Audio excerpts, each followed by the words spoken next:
Oh wow, now this brings back some memories for me. This is Graeme Park's Morris Marina Sport Sedan. I remember seeing this car race when I was a kid back in the 80s. Sport sedan racing was a kind of an anything goes type of category, and it brought about some pretty epic creations. You could do almost anything you wanted, and it was really hugely popular here, particularly in the North Island of New Zealand back in the 80s. Up, 4 seconds, ready to drop. Away in the quick pick Sport Sedans. Trevor Crowe getting a quick start, moving over just a little. Ian Elgee on the outside of him. Amon Hyde through there. Wayne Huxford back into 4th place. Almost 5th now as they get through the sweep up. Yeah, Rob Mossman taking a big risk going out on the marbles outside Wayne Huxford there. He'll get a bit of a fright in a second. Trevor Crowe, marvellous start in his little Starlet. Power to weight ratio better than that of the next player. Showed it in the start. An excellent start for Trevor Crowe from Christchurch. Ian Elgee in 2nd place in his Alfetta. 3rd is Amon Hyde in his red Commodore. And 4th in the black car is the Bay Park specialist from Wellington, Wayne Huxford.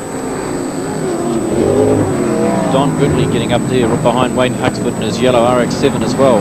Going very well considering the turbocharger isn't on. It's a very short race, it's 6 laps, so not much space to do anything about it. If you lose a place, Trevor Crowe still leading. Ian Elgee behind him, Amon Hyde, then Wayne Huxford, then Don Gridley. Then Graham Addison, his Charger, ahead of Ralph Mossman. Morris Marina was possibly one of the most uncool cars ever made. My nana had 2 of them, but this here is not your average Morris Marina. If you peer in the back there, you'll see the exhaust system, which is a bit of a giveaway because this is a rear-engined racing car, has the motor in the back. Graeme, back in the late 1960s, worked for the Cooper Formula 1 team, and so he basically designed this car as a sedan version of a single-seater, an open-wheeler, including the suspension layout and design. Built the car around 1979-80 or so, raced it throughout the 80s, and back then it was powered by a turbocharged Leyland P76 V8, which is pretty cool.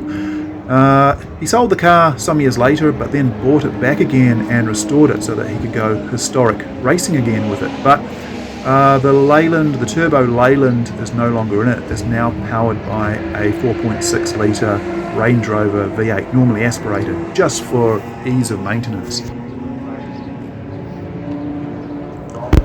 Parked alongside the marina here, this is Adrian Dobie's Vauxhall Viva, another one of the early sports sedans, historic sports sedans that are running here at the MG Classic this year. This car was raced in period by Warwick Gray, and it's got race history going right back to the 70s.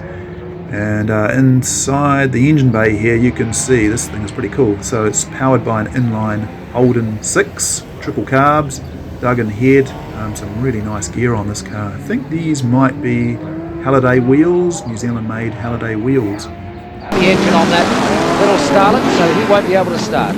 But expect Wayne Huxford, Amon Hyde, Ian Elgee and Don Gridley to be coming through this field all the way along the line. These two, if they get into a race, are going to hold each other up and cause them to be slower getting through the field. It's a fairly tight track, so it's a difficult enough job to drive through anyway. Bruce Madden and a 2-litre Escort there. Very quick car here, but just showing how much difference there is between the big 5 litres and a 2-litre turbo. Ian Elgee doing exceptionally well at the moment while Amon Hyde at bay. And is getting through the traffic very well without letting Amon through, but one slip and Amon will be through.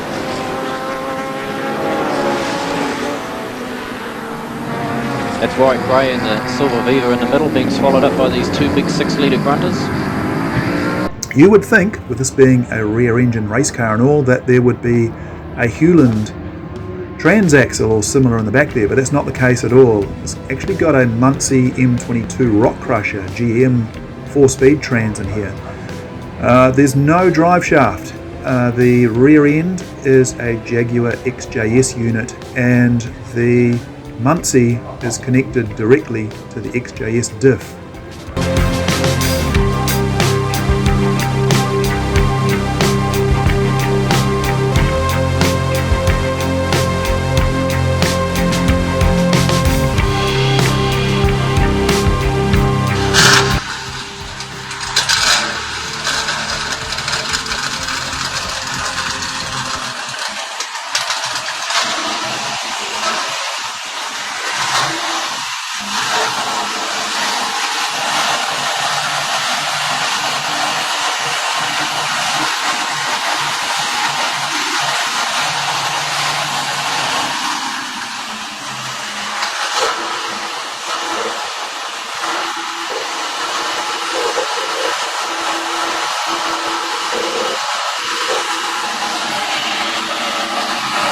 up along the way.